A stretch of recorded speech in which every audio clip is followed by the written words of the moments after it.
Nutrition registers को आपको अपने फार्म पर मेंटेन करना है। वो सारी चीजें आप अब डॉक्टर साहब से पूछिए और समझिए, और जो भी उसके बारे में आपके प्रश्न आप उनसे करिए। और भी कोई भी सबका समाधान हो तो हमारे संगठन बनाइए। आप आवाज से भी रिलेटेड पूछ सकते हैं।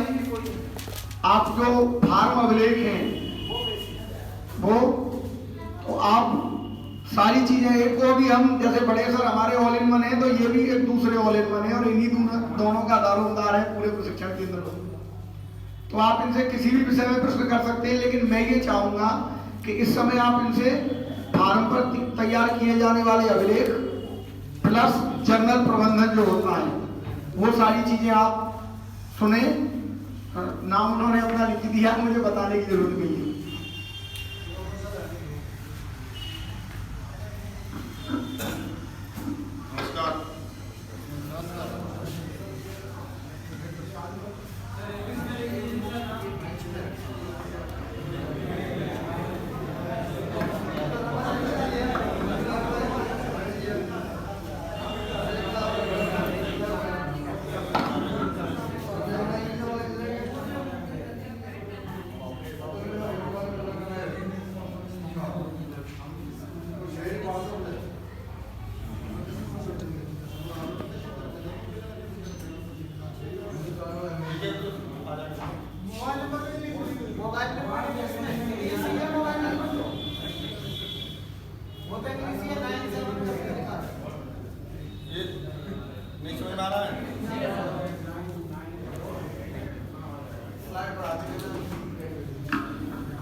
अच्छा, जो हिंदी नहीं समझते वो कितने लोग हैं आप में जो हिंदी नहीं जानते?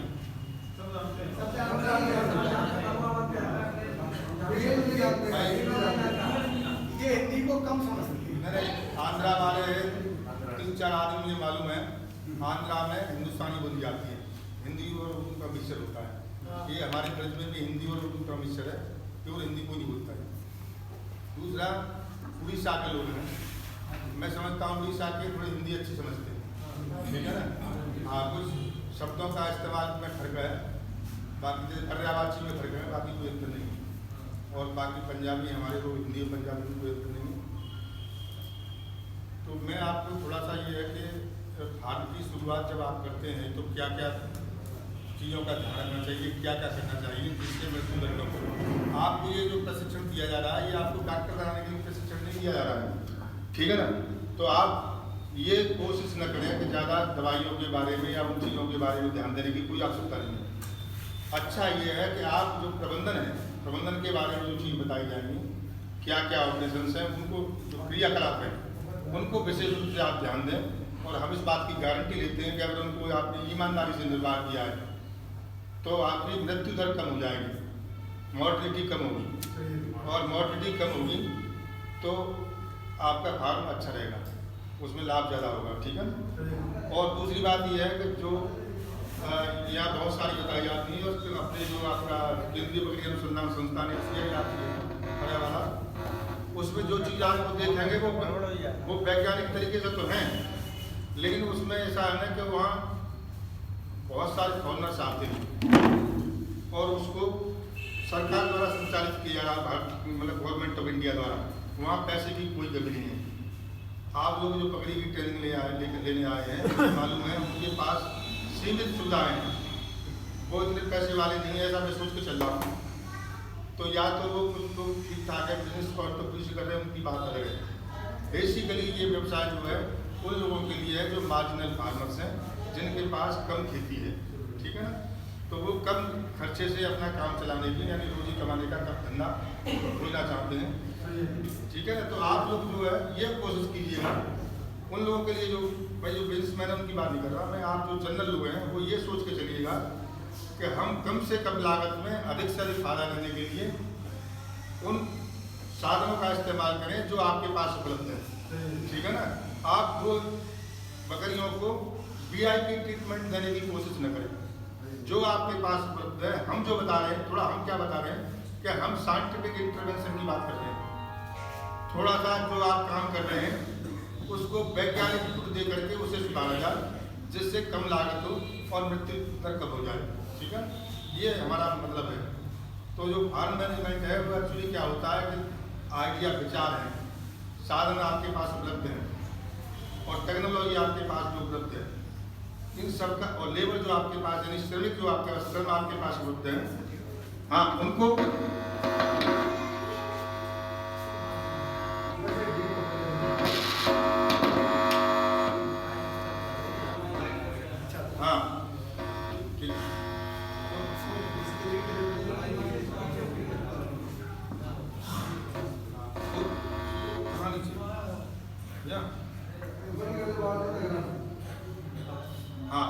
तो जो आपके पास साधन और सुविधा उपलब्ध हैं उनका समुचित प्रयोग करके आप जो है अपना फार्म स्टार्ट करें।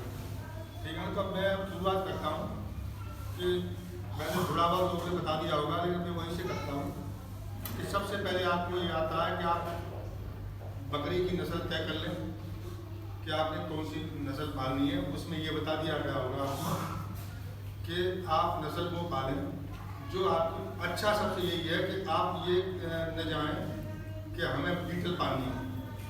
आप उड़ीसा से लेके जाएंगे बीटल को और उड़ीसा, पंजाब से बीटल को लेके उड़ीसा जाएंगे तो जलवायु परिवर्तन होगा, वातावरण परिवर्तन होगा, वहाँ का बायोमास है, खास करके पेड़ पौधे जो है उसका अंतर होगा, टेम्परेचर, पानी, ये सब चीज़ों का अंतर होगा। तो वहाँ बकरी को एडजस्ट करने में परेशानी होगी। ठीक है ना, और मृत्यु दर या उत्पादकता उसकी कम हो जाएगी, मृत्यु दर बढ़ जाएगी, उत्पादकता कम हो जाएगी। तो बेहतर यही है। देखो एक चीज़ और याद रखिए आप, बकरी बेसिकली जो है मांस के लिए पाली जाती है, दूध इसका दूसरे नंबर का उत्पादन है। ठीक है, और सारी बकरियां जो हिंदुस्तान में, दुनिया में कहीं भी मिलती हैं, उनकी सबकी कोई नस्ल खराब नहीं, ये निश्चित रूप से मान लीजिए, चाहे वो ब्लैक बंगाल हो, चाहे बड़ी वाली जमुनापाली हो, सबकी अपनी अपनी खूबी है और सबकी उत्पादकता बराबर है। जैसे कोई खाना खा रही है, बकरी खा रही है, उसको चारा पानी जो आप दे रहे हैं वो कोई दूध कर रहा है, कोई उसका उत्पादन कर रहा है मांस में, या कोई ऊन नहीं कर रहा है। कुल मिलाकर के इनका जो कैलोरीफिक वैल्यू निकाली जाए या इनपुट आउटपुट रेशियो निकाला जाए, वैल्यूएशन किया जाए, तो सबका बराबर आता है। ठीक है, तो आप उसी नस्ल को पालें जो आपके यहाँ लोकली उपलब्ध है।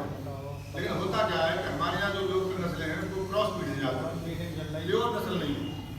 तो आप प्योर नस्ल के एनिमल कराते हैं, जैसे पंजाब में अमृतसर है, बटाला है, और आपका 66 का क्षेत्र है, या गुरदासपुर है, इनके आसपास प्योर नस्ल की बीटल मिलती हैं। तो वो उस जगह आप वहाँ से लाएँ तो उस जगह से खरीदें। बरबरी का ये क्षेत्र है, बरबरी खरीदने हो तो आपके आगरा के जो एडजोनिंग प्लेसेज हैं, दिल्ली से लेकर के जयपुर तक, और इधर आपके ये समझ लीजिए आप रेवाड़ी वगैरह यहाँ से लेकर के और इटावा कानपुर तक, इसके बीच में से आप बकरी खरीदें।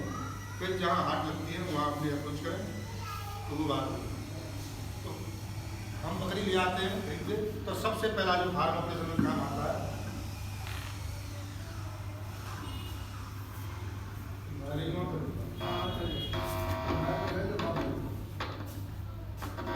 ये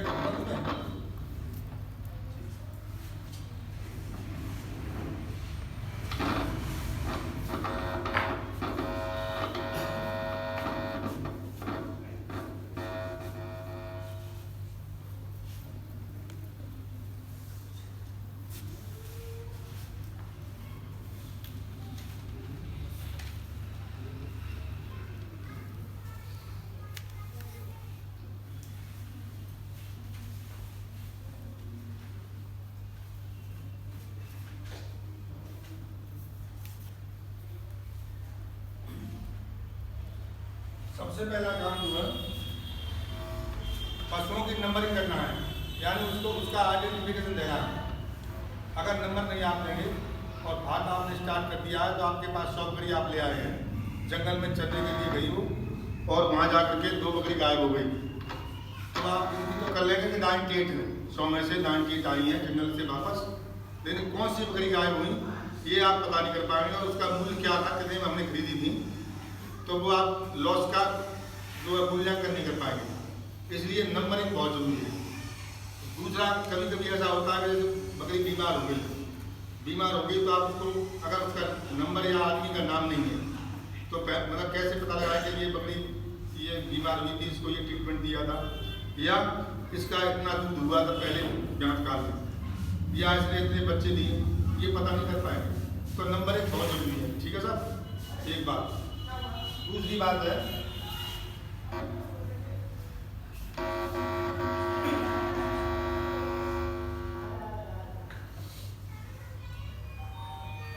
जो वैक्सीनेशन है, यानी जैसे पशु आपके आ गए तो वैक्सीनेशन करना बहुत जरूरी है। या तो फील्ड में ही वैक्सीनेशन, कुछ बीमारियां ऐसी हैं कि उनका वैक्सीनेशन में जरा भी त्रुटि हो गई तो आपका बहुत भारी नुकसान उठाना पड़ता है। ठीक है ना, तो वैक्सीनेशन बहुत जरूरी है। वैक्सीनेशन के बारे में आपको जो कल डॉक्टर तिवारी जी आए थे उन्होंने बता दिया। ठीक है ना, तो दोबारा बताने की कोई आवश्यकता नहीं। जो 4-5 लोग हैं उनके अगेंस्ट वैक्सीनेशन होता है, लेकिन हम जो वैक्सीनेशन की बात कर रहे हैं वो PPR की है।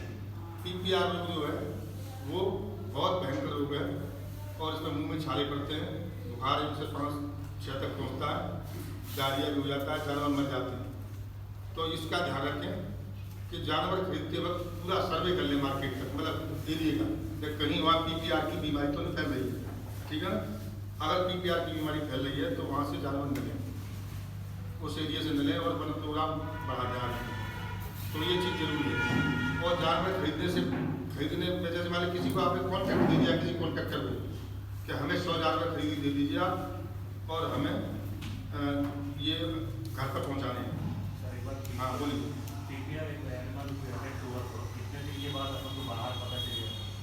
आपको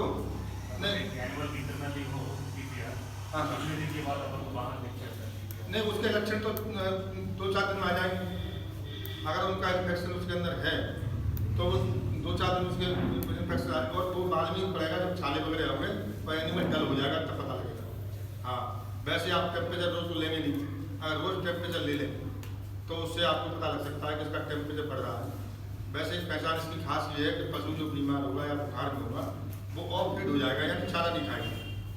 सुबह जब आप कंसनट्रेटेड मिक्सचर उसको सर्व करेंगे तो they will not take concentrated mixture and keep it self away from the whole heart in a corner. हाँ, तो ये बात है। तो PPR आप वहीं फील्ड में ही जिसको कॉन्ट्रैक्टर को ठेका कॉन्ट्रैक्ट आप देते हैं उससे कह दें कि भाई PPR लगाई जाएगी, और PPR लगने के 2-3 दिन बाद हम अपने एनिमल वहाँ से मतलब शिफ्ट करेंगे अपने फार्म में। ठीक है ना, ये ध्यान रखें। दूसरी बात, मान लीजिए हमने एनिमल कहाँ से लिया, आपके यहाँ पे हम लोग माना उसको PPR दे रहे हैं, और जो और मेडिसिन की जरूरत पड़ी है उसे हम उसको दे सकते हैं या नहीं? PPR के अलावा और भी रोग है जी, मान लो अभी हम एनिमल से लेके आए हैं, फिर 2 दिन बाद हम उसको मान लो PPR लगा दिया, उसके बाद में मान लो उसको प्रॉब्लम आ रही है, मान लो जैसे उसकी पोटी वगैरह प्रोड्यूस। हाँ नहीं, कोई बात नहीं, उसके हम उसको मेडिसिन दे सकते हैं उसको। हाँ, ये बात बड़ा वैलिड क्वेश्चन है कि अगर पशु को PPR हो गई है और वैक्सीन ने PPR नहीं हुई है, उसकी वैक्सीन लगा दी है, वैक्सीन लगाने के बाद अन्य कोई बीमारी हो जाती है तो उसका इलाज करेंगे रखेंगे। जी, ठीक है ना, आप निधड़क हो गए बेझिझक होकर उसका इलाज करें, कोई भी बीमारी हो। इवन आपको ये लगता है कि वहाँ टीकाकरण सही नहीं किया गया या नहीं किया गया, वैसी स्थिति में अगर दोबारा भी PPR का लगा देते हैं तो कोई हार्म नहीं, केवल आपने मतलब पर एनिमल 2-4 रुपये खर्च हो जाएंगे, बस 2 रुपये जाएगा, और कोई नुकसान नहीं। तो ये बात होगी समझ। दूसरी बात क्या है, एक फार्म ऑपरेशन होता है, ये वैक्सीनेशन शुरुआत में तो सभी एनिमल 3 महीने की उम्र हो, बस 3 महीने को पार कर दे तब वैक्सीनेशन होगा। और वैसे हर साल कोई किसी की बीजा वैक्सीनेशन जो होता है साल में 2 बार होता है, किसी की 1 बार होता है। PPR का 4 साल में होता है। ठीक है ना, ये आपको बता दिया गया है। इसके बाद होता है डीवर्मिंग, इसको कहते हैं कृमिनाशक।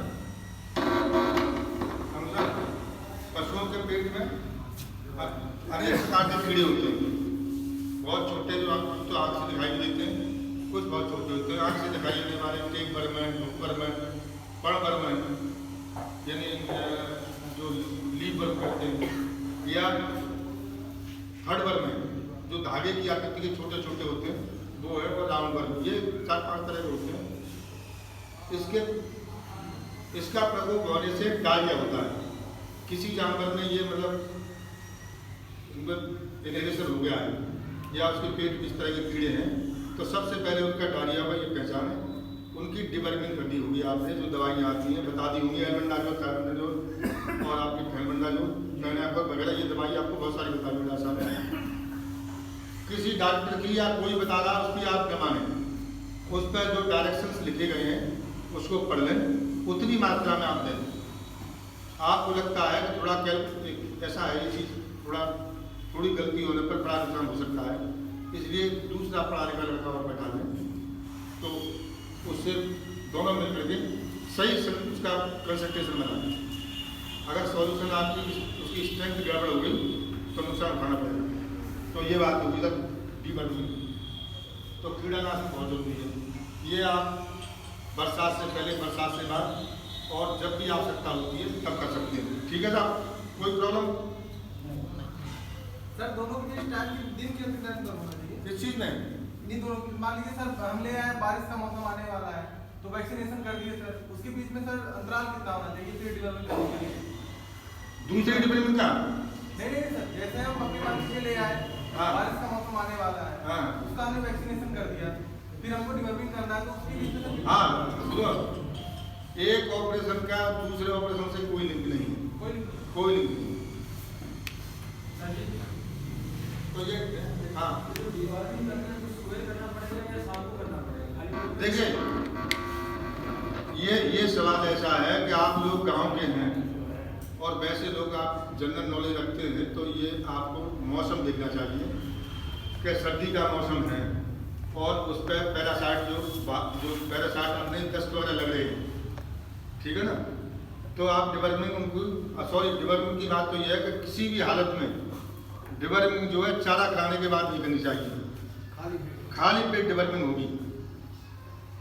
उसकी वजह यह है कि वो कंसंट्रेशन जो है, सॉल्यूशन जो बनाया गया है वो कीड़े मारने के लिए बनाया है। अगर आपने उसे भूसा खा लिया, हरा चारा खा लिया है, तो वो उसकी सांद्रता इतनी कम हो जाएगी, यानी कंसंट्रेशन इतना कम हो जाएगा तो प्रभावी नहीं होगा। तो ये सुबह आपको करना है, सर्दी गर्मी का कोई फर्क नहीं है इसमें, ठीक है ना। चौथा है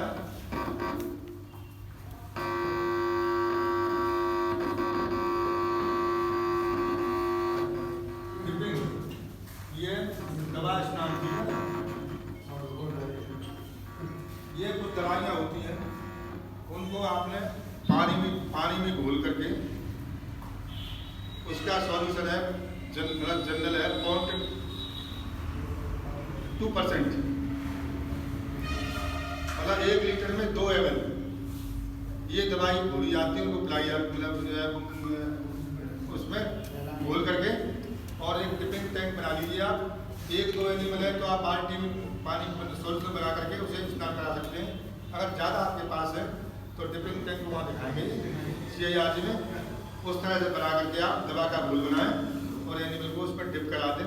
और कब कराएं, ये आवश्यकता के हिसाब से है। जब आपको दिखाई दे तो उसके बाहरी जो कीट है, पैरासाइट्स हैं, जैसे लाइसेस है, माइट्स है, टिक्स है, ये होते हैं, तो उनको देख के आप करते हैं। वैसे सर्दी से पहले, सर्दी के बाद और जब आवश्यकता हो, ठीक है, जब आपको दिखाई दे तब करा सकते हैं। डिपिंग में ये ध्यान रखना है आपने केवल कि बरसात के मौसम में, जब सीजन बरसात का जब होता है तो पूरा साफ वेदर होना चाहिए, ठीक है ना, क्लाउडी वेदर न हो उस दिन करें। और सर्दियों में मॉर्निंग में सुबह 8 बजे धूप निकल आई है तो कर दें 8-9 बजे के आसपास, ताकि एनिमल शाम तक वो सूख जाए। दोपहर के बाद कभी नहीं करें, ठीक है। और पहले टेस्ट टिपिंग करें, ये आपको बता दी जाएगी। टेस्ट टिपिंग बताई थी ना कल, ये बता दी, ये करें। इसके बाद एक चीज होती है, जैसे आपके यहाँ किडिंग शुरू हो गई, बकरी प्रेग्नेंट है तो सबसे पहले तो ये है कि उनका सेपरेशन होगा। सेपरेशन का मतलब यह है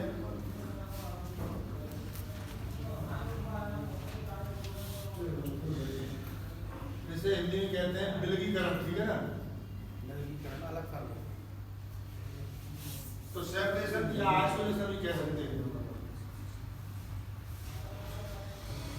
एक अलग चैम्बर बना दीजिए, एक अलग बड़ा।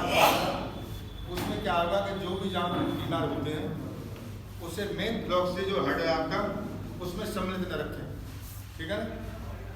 आप देख लें जिनका टेम्परेचर लें, पहले तो उसके जो लक्षण देख लें कि जो चारा भी खा रहा है और फीड है उनको उनका फिर टेम्परेचर बढ़ लें।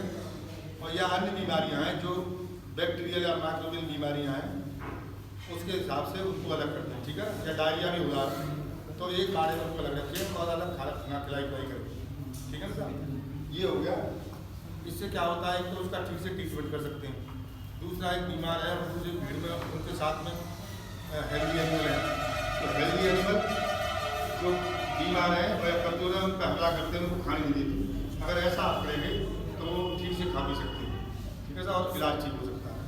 ये बहुत जरूरी है।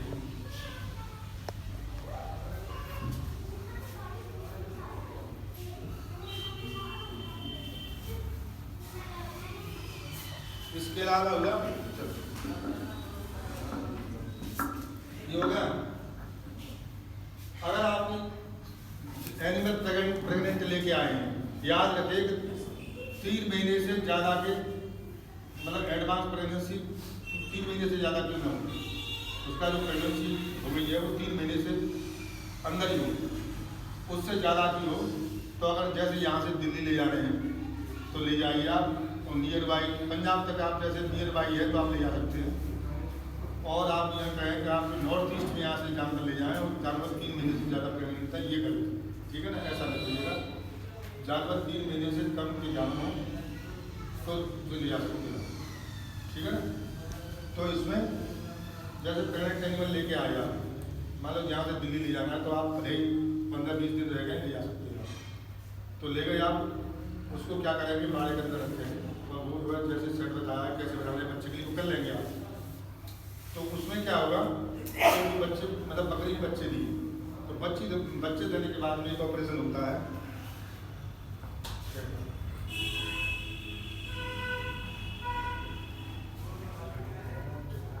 नेवल ट्रीटमेंट या नाल उपचार।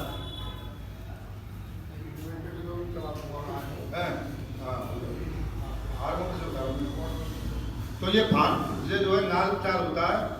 इसमें क्या करते हैं कि 1-2 सेंटीमीटर नीचे धागा बांध करके नाल में और फिर उसे 1 सेंटीमीटर नीचे से काट देते हैं, उस पर टिंचर आयोडीन लगा देते हैं। और टिंचर आयोडीन लगाने से क्या होगा कि जो जमीन पर टच पे आते हैं वो बैक्टीरिया जमीन मिट्टी से उसके अंदर नहीं जाएंगे, पशु बीमार नहीं होगा। ये हो गया नाल उपचार, ये बहुत जरूरी है साहब। क्या लगाते हैं? बीटाडीन या टिंचर आयोडीन, बस 2 ही दवाई लगाते हैं। 3-4 दिन आप देख लीजिए, पहले बार टेप कर लीजिए पूरा और 2-3 दिन बाद देख लीजिए कहीं कोई उसे परेशानी तो नहीं है, और है तो दोबारा कर लीजिएगा। ये हो गया। इसके बाद में है 7वां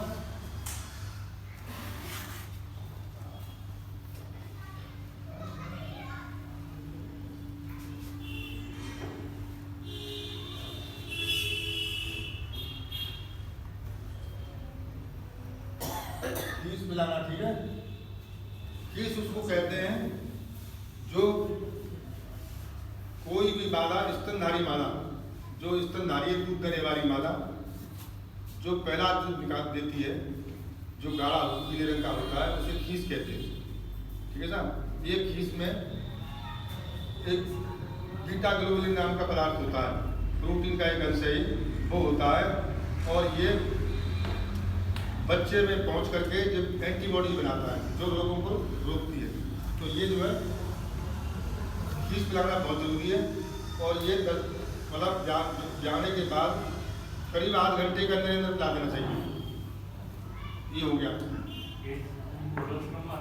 कोलेस्ट्रम खीस है, हाँ कोलेस्ट्रम। ये गाय भैंस में 10 days before and 5 days after, 10 दिन से पहले और 5 दिन बाद तक जो दूध थनों से निकलता है, ब्याने से पहले भी निकल सकता है, 10 दिन पहले वाला, मतलब 10 दिन पहले बिफोर जो काबिल और आफ्टर 5 डेज आफ्टर, इस पीरियड में जो दूध होता है उसको कोलेस्ट्रॉल कहते हैं, ठीक है। हाँ, वैसे सामान्यतः तो ये 5 डेज आफ्टर ही रहता है, लेकिन 5 डेज में ऐसा होता है कि जैसे जैसे टाइम बढ़ता जाता है वो बीटा ग्लोबुलिन की मात्रा कम होती जाती है, रैपिडली गिरती है, वो केसिन की बढ़ती जाती है, तो ये इसीलिए कहते हैं कि ये जल्दी से जल्दी पिलाएं, ठीक है ना। ये हो गया।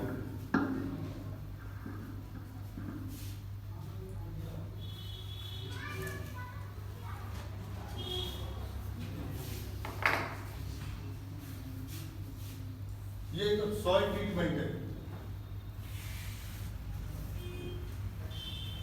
ये केवल एनिमल्स के लिए ना, हम एनिमल्स की बात कर रहे हैं। सॉइल ट्रीटमेंट वैसे बहुत तरह के होते हैं, फसलों के लिए अलग चीज है। सॉइल ट्रीटमेंट में ये है, इसमें आता है लाइनिंग, नंबर 1 लाइनिंग और नंबर 2 बर्निंग।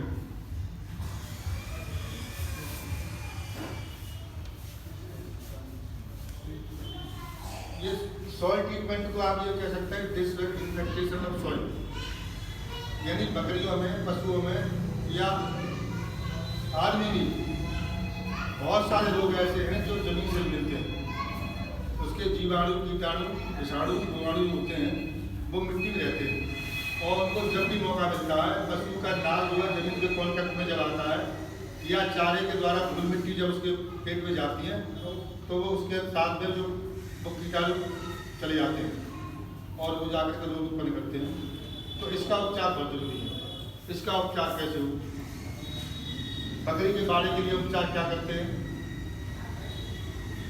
एक तो यह कि लाइन में चूना डालना, ये बात अभी हो रही थी कि संदीप आ रहे थे, तो वो लाइन थी, चूना उपचार है। चूना उपचार में ये होता है कि चूना एक्चुअली क्या है कि ये कीटाणुनाशक है। जब चूना को हम डालते हैं, चूना का मतलब अनहाइड्रस लाइन, अनहाइड्रस जिसके अंदर पानी न हो, बेवजह चूना, ठीक है ना। और पहचान इसकी है कि जब इसके ऊपर पानी डालते हैं या इसको पानी डालते हैं तो उसमें पानी जो है खोलने लगता है, ठीक है ना। जो उसमें से हीट उत्पन्न होती है वो सूखा चूना का पाउडर हमने डाल दिया, पाउडर के तो डेले में आता है। वैसे अगर उसमें थोड़ा पानी डाल देंगे तो डेला टूट जाएगी, क्रम खत्म हो जाएगा उसके, और फिर उसको आप उसका जो डस्ट है उसका डस्टिंग कीजिएगा, छिड़काव कर दो, ठीक है, बाड़े में। अरे डेले आते हैं ना, या तो उसे कि हैमर से तोड़ लीजिएगा, अगर वो थोड़ा टफ होता है तोड़ने में, अगर नहीं है तो हल्का सा छींटा मार दिए पानी के, हल्का छींटा मारने से वो हो जाएगा। तो एनर्जी लॉस तो हो जाती है उसमें से, लेकिन फिर भी कम होती है।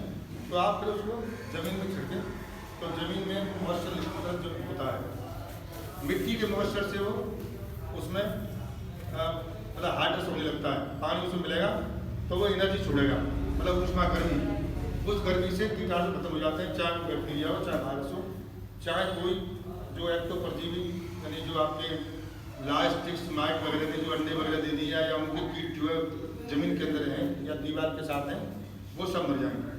तो ये बहुत जरूरी है सब। अच्छा, इसकी अब एक सवाल ये होता है इसकी मात्रा क्या हो, ठीक है ना। ज़्यादा डालने पर भी नुकसान होगा। पहला नुकसान तो यही है कि आपका पैसा लगेगा, ठीक है ना। तो ये कितना पड़ेगा, तो ये जो है आप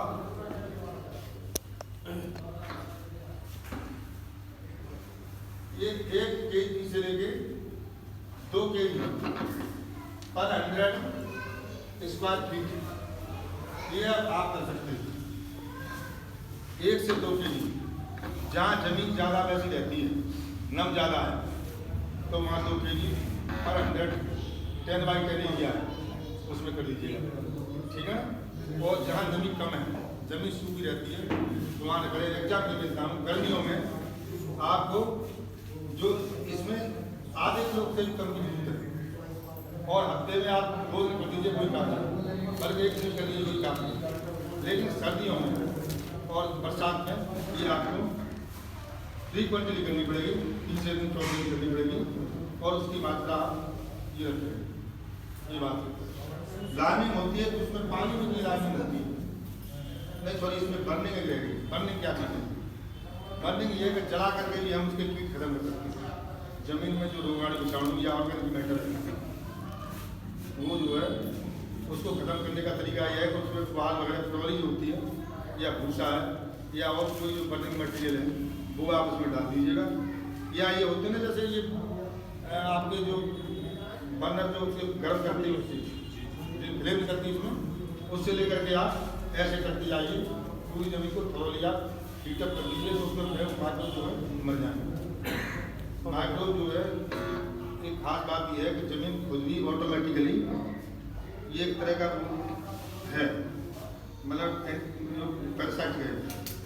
इसमें क्या है कि जमीन में ये सूखी होती है और सूखी में कोई चीज़ नम डाली जाए, या जैसे मान लीजिए कि आप कोई अंगूर डाल दीजिए आप चीनी के घुल में, गाढ़े घुल में, या किसी पाउडर में डाल दिए, चूने के पाउडर में डाल दिए अंगूर को, अंगूर का पानी बाहर निकल जाएगा, अंगूर से उड़ जाएगा।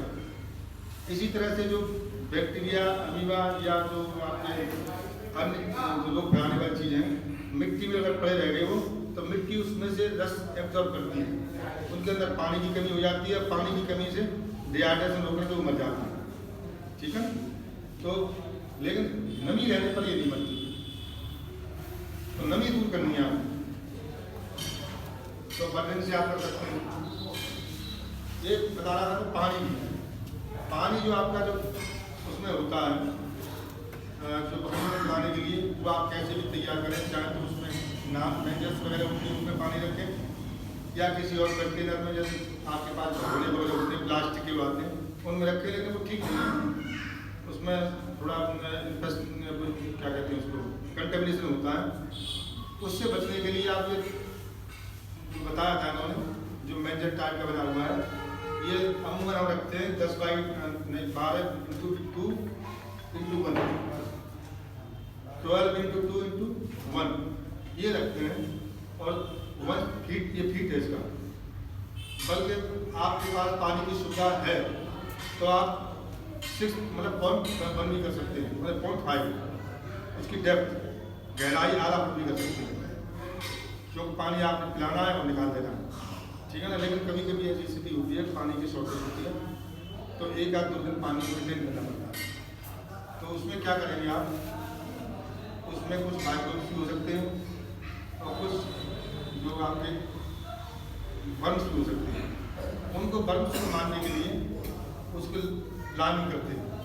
वो लाइमिंग ये है एनाहाइड्रस लाइम होगा और वो मतलब आधा ग्राम पर लीटर के हिसाब से उसमें मिलाएंगे, ठीक है, आधा ग्राम पर लीटर। तो ये जो आपकी बनेगी 12 इंटू 2 इंटू 1, इसमें लगभग आपका आधे किलो से लेकर के 700 ग्राम तक आएगा। ठीक है ना, इतना आप लाइम उसमें डालेंगे। इससे क्या होगा, ज़्यादा लाइम डालने से वैसे कोई नुकसान तो नहीं होगा, केवल एक नुकसान होगा कि उसका पैसा खर्च होगा आपका, क्योंकि जो सॉल्युबल लाइम जो होगा वो पानी में मिल जाएगा, बाकी सब सेटल डाउन हो जाएगा। ठीक है, जो पानी पिएगा उसमें सॉल्यूशन वही आएगा जो उसमें सॉल्युबल हो जाएगा। तो ये लाइम में होगा।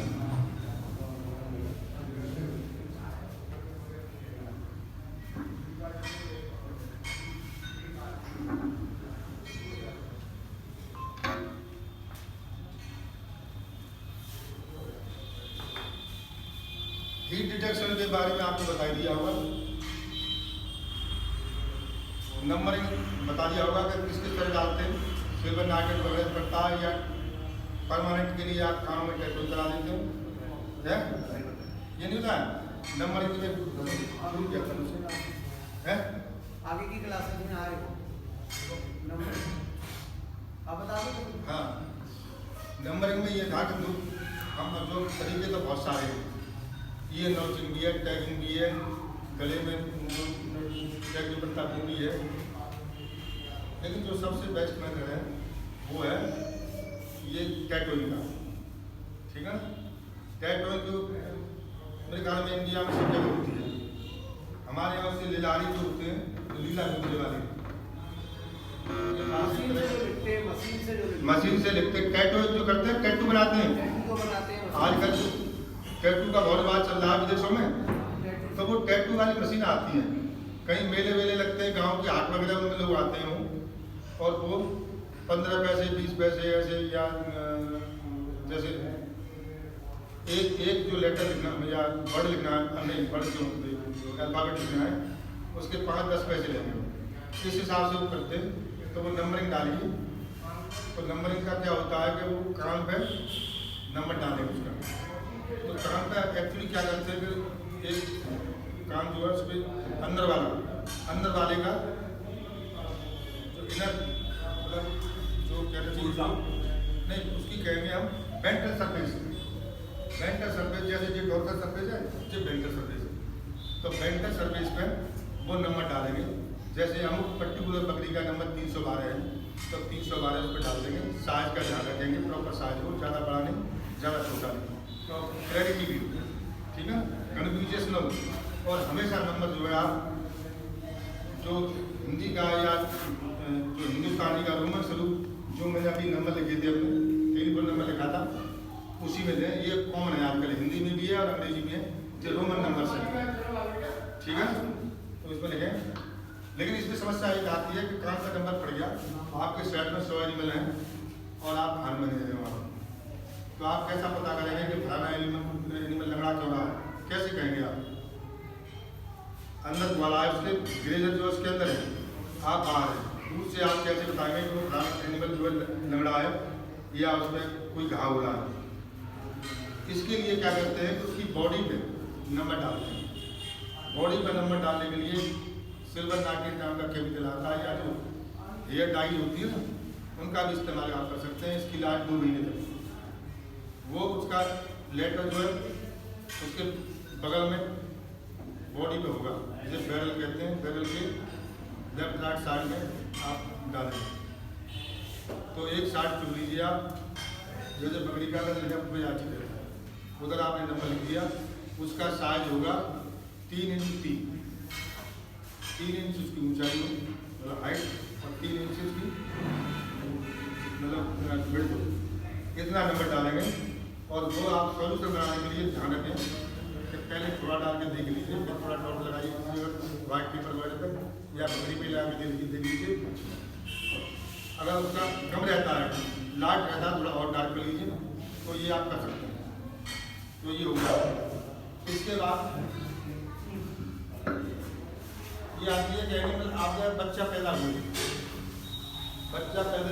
हाँ एक चीज़ और है, बाड़ा ये बताते हैं कि बाड़ा तैयार करने के लिए पशु लाने से पहले या जो किडिंग लेने में पशुओं का ध्यान लेना है, उसके लिए बाड़ा तैयार करते हैं। तो 4-5 3-4 मिट्टी उठा देते हैं।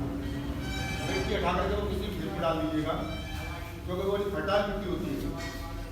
और अच्छी मिट्टी जो जिसमें ऑर्गेनिक मैटर कम हो, गाँव से मिट्टी होती है, वो आप ले आइए, उससे रिप्लेस कर लें। और उसमें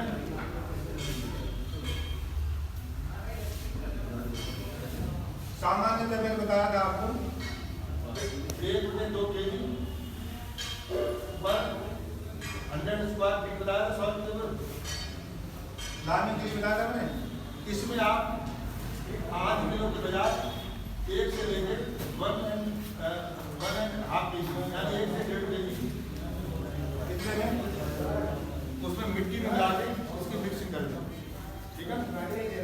ये बात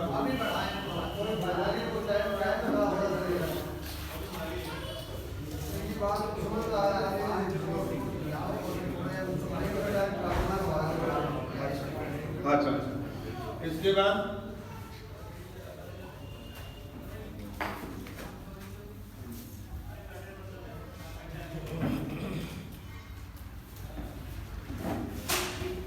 देखिए, सर्दी में और बरसात में, हाँ जी,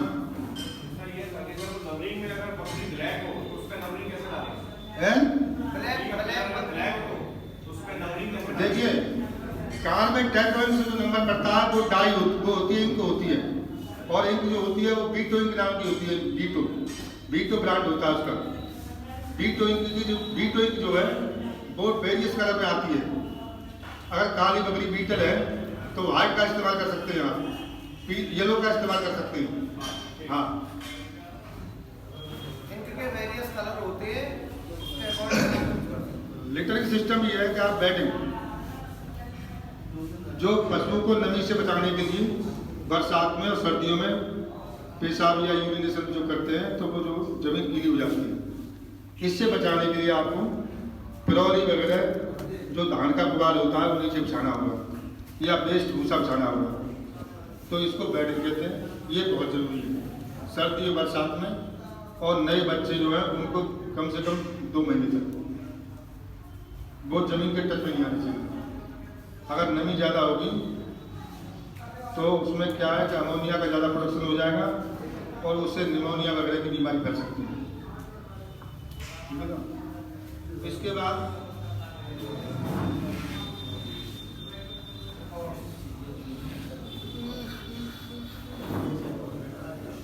कास्ट्रेशन है, ये फार्म ऑपरेशन मस्ट है। ये कास्ट्रेशन जो होता है ये किसको कहते हैं, बदियाकरण या बंध्याकरण, यानी जो पशु आपका है मेल उसको हम इनफर्टाइल बना देते हैं। तो उसमें क्या होता है, फर्टाइल बनाने के लिए जैसे मान लीजिए आप खरीद के लाएँ बाहर से और वहाँ से प्रेगनेंट एनिमल खरीद के लाएँ, ऐसा हमने आपको बताया है, तो उनमें जो है जो बच्चे पैदा होंगे वो किस नस्ल के बकरे से हुए आपको नहीं मालूम, तो वो जो है हमें आप मतलब हटाने के लिए अच्छी कीमत लेनी है, ईद वगैरह के लिए पालने हैं, तो उन लोग जो बकरे हमारे हैं उनको कास्ट्रेशन करेंगे। एक तो ये बात हो गई। दूसरे ऐसे है कि जैसे मान लीजिए कि आपके पास 100 बकरियाँ हैं, 100 में से 150 बच्चे पैदा होंगे एक ब्याह में, 1.5 के हिसाब से उनमें 75 तो नर होंगी, 75 मादाएँ होंगी, तो 75 नर को तो आप रखेंगे नहीं, आप 10-20 रख सकते हैं, ठीक है ना। बाकियों को आपने कहा आपने सेल करना है, तो सेल करना है तो उसके लिए आप उनको ये देख लें कि जो इनफीरियर क्वालिटी के जैसे प्योर नस्ल के नहीं है या कुछ डिफॉल्ट है, एबनॉर्मल है, जैसे खूब टेढ़ी मेढ़ी टांगे हैं या कान उसके लिपटे हुए हैं, बरबरी की जैसे सफर होती है वैसे नहीं है, ऐसे जानवर हैं उनको आप बदियाकरण करा दें, आपको अच्छे पैसे मिल जाएंगे। तो कास्ट्रेशन का मेथड है बहुत सारे हैं, लेकिन अभी जो स्थापित हुआ है स्टेब्लिश्ड और साइंटिफिक मेथड है और विदाउट क्रूअल्टी है, जिसमें किसी तरह का कोई एक्ट नहीं होता। जो आपकी जो मेनका नामी है उनका कोई प्रकोप नहीं होगा आपने, वो तरीका क्या है? प्रैक्टिकली बताएंगे आपको, प्रैक्टिकल में बताएंगे कैसे